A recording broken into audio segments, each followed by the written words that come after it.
That certainly was the worst part, worse than giving up the job she'd grown to love, worse than selling the house. Amanda's daughter had never cut her off before. From the moment that tiny wonder had exploded from her body, Meg and Amanda existed in comfortable symbiosis. Moods were communicated without the bother of words. When either was plagued by some sort of anxiety, one pitched the other caught. Mainly, Amanda thought it had to do with Meg's supernatural sense of intuition. You look tired, Mom. Her daughters had said once when she was just 3 years old.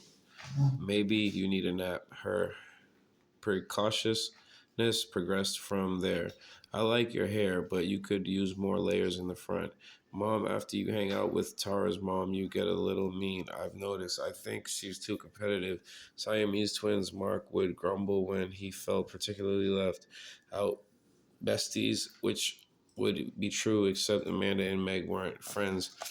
Not really. Amanda made certain to avoid the creepy, overly familiar manner of the Silicon Valley mothers and daughters who wore matching outfits and sat in chairs hand in hand while having false eyelashes applied. She didn't want that, and more importantly, she and Meg didn't need it. Amanda and Meg's bond was maddening to her husband, so Amanda worked hard. Excuse me, I had to change my arm. I was tired. Okay, Amanda and Meg's bond was maddening to her husband, so Amanda worked hard as well to make him feel included. Love in a family is supposed to be even, but everyone knows it's not. I know you guys can probably hear my congestion. My allergies, guys. Sorry. Here we go. Meg loved Amanda more than she loved Mark, and as his wife, Amanda was constantly trying to make up for that fact. If he wanted to go to Namibia, they'd freaking go. But there was a cost because now, for the first time in her life, Meg was shutting her out. The loss was physical to Amanda. She could feel the sadness spreading black and oily through her veins, and worse, it made her furious at her husband, with whom she had once been so in love she'd nearly tattooed his name on her lower back. Thank God for her fear of needles. That effing God. The thought of her growing isolation brought tears to Amanda's eyes, which pissed her off only further, which was why she was banging her forehead lightly against the steering wheel when someone tapped sharply on her window. Allison. Amanda raised her head and turned. Slowly, it was Persephone Wilder, even more resplendent up close, and she was determinedly calling Amanda by the wrong name. Amanda rolled down her window. The hot air blew in as if from an vent. Hi, I don't know if we've met. I'm Persephone Wilder. We have, Amanda said 3 times. She didn't say because why drive home the point that Amanda's appearance was so nondescript that even the volunteer community liaison, whose unofficial job it was to meet and greet new Americans, Couldn't remember her? Oh dear, I'm sorry. It's okay. Also, it's Amanda. Let me see. I kind of got a little hazy. Hi, I don't know if we've met. Oh yeah, Preston Wilder, Preston phone with a funny name. All right, not too much over contacting. Okay, all right, over communicating rather. Here we go. Or both. Where? No, I'm Amanda, not Allison. My name, Amanda Evans. Oh, shame. Sorry? Shame. Shame, as in sorry or pity or too bad.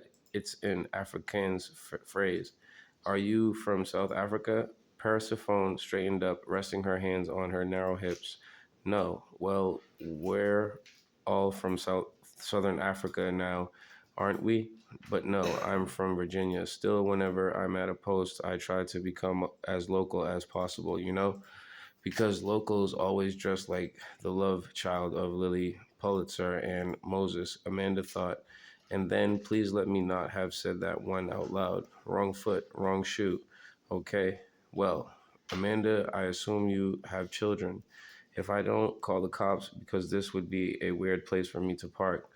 Persephone smacked her head. Shame, Amanda. As you can see, I can sometimes be pardoned my Oshiwambo, a real dum-dum. Despite her foul mood, Amanda felt her insides begin to thaw. Well, what I was trying to say before I dug myself into even more of a hole is that I'm unofficially the greeter around here, and there's nothing I'd love more than to arrange a little meet and greet coffee hour with the other spouses. Or maybe, if we get ambitious, even if a little afternoon braai.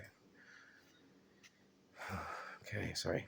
Which means barbecue, which I'm sure you know. Do you think you would like to? And then something amazing happened. There in the school parking lot, two men wearing blue workman's clothes marched toward Persephone carrying a large dead oryx. As Amanda gaped, they unceremoniously tossed the carcass at her feet. She closed her eyes and opened them again just to make sure it wasn't the residual effect of the Ambien she'd been relying on to get her through her sleepless nights. But no, when she looked, the oryx carcass was still there, its tongue lolling dangerously close to Persephone's polished toenails. Oh my God, excuse me, oh my God. Amanda grabbed an old airplane blanket from the back seat to cover the body and go out of the car, out of the corner of her eye. Someone coming, she saw someone coming toward her. It was a woman, an African, we're almost there, guys. I think like 1.5 more pages or something. It was a woman, an African woman, though. Was she really just a woman? Amanda wondered, excuse me. That one's always tough. Amanda wondered. Because a creature that beautiful, she surely could not be cut of the same cloth as herself. This goddess was a half foot taller than either her or Persephone. Every limb seemed to stream from her body, graceful as water. Her skin was dark, polished, and poreless. Her face, a masterpiece of planes and curves centered by long lashes, eyes the color of maple syrup. Her figure, which was magnificent, was shown off in a sheath dress so well tailored it was obviously conceived just for her. To top it all off, she wore exactly the sort of high heels with red soles Trump Melania Melania Trump favored when visiting prisons for toddlers. Wow, Amanda breathed, soliciting a snort of annoyance from the other woman beside her. Persephone, the woman said, not a greeting, a command, the meat you ordered for International Day. Amanda was surprised to see that Persephone Wilder responded with a huge smile. Why, thank you, Mila.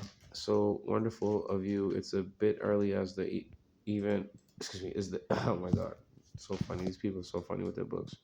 Why, thank you, Mila. So wonderful of you. It's a bit early as the event isn't for months, but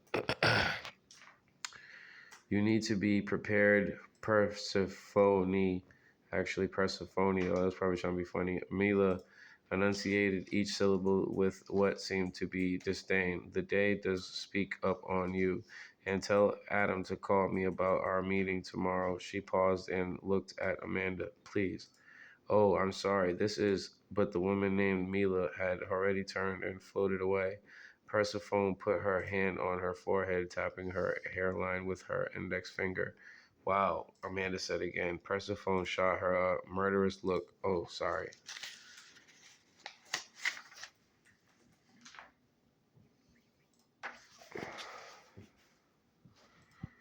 She's a government wife, Persephone said. I have to be nice to her, but she is such a monitor lizard.